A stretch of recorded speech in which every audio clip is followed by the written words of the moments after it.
Tu fais quoi? On s'y met ou pas? Hein? Non, je réfléchissais à un truc, je viens de voir le résultat des Oscars et j'ai du mal à comprendre quelque chose. Comment un film peut-il être caractérisé meilleur film de l'année et ne pas avoir l'ensemble des autres récompenses? Tu vois ce que je veux dire? Par exemple, tu prends le réalisateur et tu lui dis ton film, c'est le meilleur film de l'année. Le mec, il est content. Mais ensuite, l'ensemble des autres prix ne lui sont pas attribués. Il dit non, le meilleur scénario, c'est pas toi, c'est l'autre film. Le meilleur réalisateur, bah non, c'est pas toi, c'est un tel. Les meilleurs acteurs, non, c'est pas ceux que tu as dirigés, hein, évidemment, c'est les autres. Tout ce qui est l'éclairage, le montage, c'est pas toi, c'est les autres. Les meilleurs effets visuels, non, là, faut pas rire, c'est les autres aussi. Donc qu'est-ce qui en fait vraiment le meilleur film de l'année? C'est ça que j'ai un petit peu du mal à concevoir. Voilà. Bref, passons à l'émission. Bonjour à tous et bienvenue à On se fait une toile, votre émission qui vous présente chaque semaine la programmation du cinéma de Pertuis.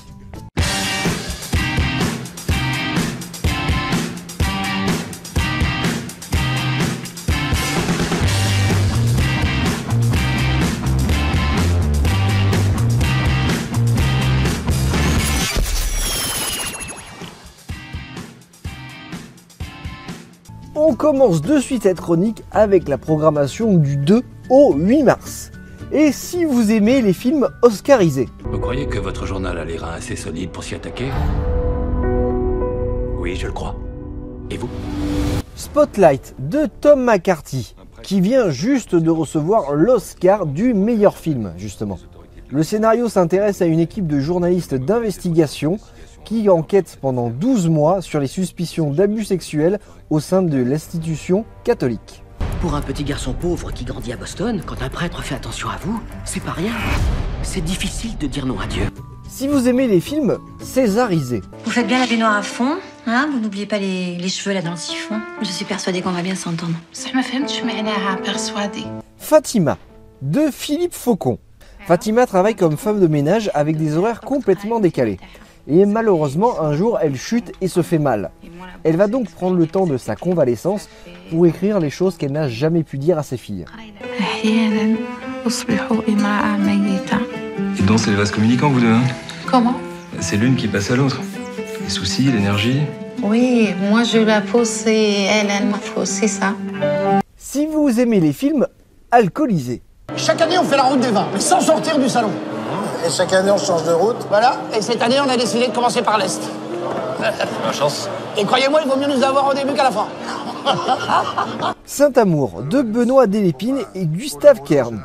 Tous les ans, Bruno fait la route des vins, sans quitter le salon de l'agriculture. Mais cette année, son père Jean, venu y présenter son taureau champion, décide sur un coup de tête de l'emmener faire une vraie route des vins, afin de se rapprocher de lui. J'ai une bonne et une mauvaise nouvelle. La mauvaise, c'est que j'ai recommencé à boire. Mais la très bonne, c'est que je me suis rapproché de Bruno. Bonjour. Ne t'inquiète pas, maman, je regarde à ce qu'il ne boive pas trop. Si vous aimez les choix existentiels. Tu restes combien de temps? 48 heures, j'en parle lundi matin. Ok, super. Tempête, de Samuel Collardet. À 36 ans, Dom est un marin-pêcheur en haute mer. Et malgré ses longues absences, il a la garde de ses deux fils. Et un jour, il va devoir choisir entre sa vie de famille et sa passion au grand large. Quoi, elle est toujours toute seule? Moi je vais à la mer, j'ai pas le choix. Tu vas me chercher la gamine, elle revient avec moi. Laisse-moi Tu me fais quoi là? Ah mais je suis pas sûre que le juge, cette fois-ci, aille dans votre sens. Si vous ne changez pas votre organisation au niveau du travail. Si vous aimez les frères Cohen. Dites votre réplique exactement comme moi. Oui, d'accord. J'aimerais que ce soit aussi simple. J'aimerais que ça soit aussi simple. J'aimerais que ce soit aussi simple. J'aimerais que ça soit Attendez, aussi... regardez ma bouche. Ave César, de Joel et Ethan Cohen. Burt Whitlock, l'une des plus grandes stars d'Hollywood, est enlevée. Eddie Mannix, qui a la charge de résoudre l'ensemble des problèmes du studio, va devoir résoudre l'enquête avec une bonne partie d'acteurs talentueux. J'aimerais que ce soit aussi simple. C'est compliqué. Si vous aimez les histoires très compliquées. Évitez de vous faire remarquer. Je vais prendre combien à votre avis? Je sais pas, c'est pas mon métier. Moi, ce qui m'importe, c'est que ça se passe bien ici. Ok? Éperdument, de Pierre Godot. Ah, l'histoire peut se résumer en quelques phrases. Un homme, une femme, l'homme directeur de prison, la femme détenue, et un amour impossible. C'est pas un jeu pour moi, tu sais. Je me suis jamais sentie aussi bien depuis que je suis enfermée. Je t'attendrai pas éternellement. Si vous aimez les films humanitaires. The people of Eastern Congo, particularly the women of Eastern Congo, have to believe that the military is there for them, not to be an opportunity for abusing them. L'homme qui répare les femmes, de Thierry Michel. C'est un documentaire sur la vie du docteur Mukwege, j'espère que j'écorche pas son nom, et qui est internationalement connu comme l'homme qui répare des milliers de femmes violées durant 20 ans pendant les conflits de l'État de République démocratique du Congo. Nous sommes devenus la capitale mondiale de viol à cause de cette guerre.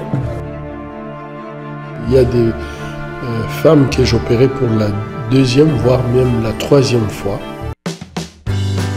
Mais n'oublions pas les films qui sont toujours en salle cette semaine, avec Deadpool, La Vache, Amis Publics, Pattaya, The Revenant et Zootopie.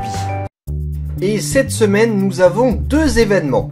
Le premier, c'est l'avant-première de Divergente 3 Au-delà du mur, le mardi 8 mars à 21h. Et il y a ensuite le Royal Opera House avec La Traviata, le jeudi 4 mars à 14h. Alors, nous voici à la fin de cette chronique et j'espère que l'ensemble de la programmation vous plaît. N'oubliez pas que vous pouvez revoir Spotlight et Fatima si vous ne les avez pas vus il y a quelques semaines. Voilà, bah écoutez, moi je vous souhaite de voir de bons films, on se retrouve à la semaine prochaine. Et si vous comprenez quelque chose au système de récompense des Oscars, n'oubliez pas de m'écrire sur Facebook ou sur YouTube. Allez, salut!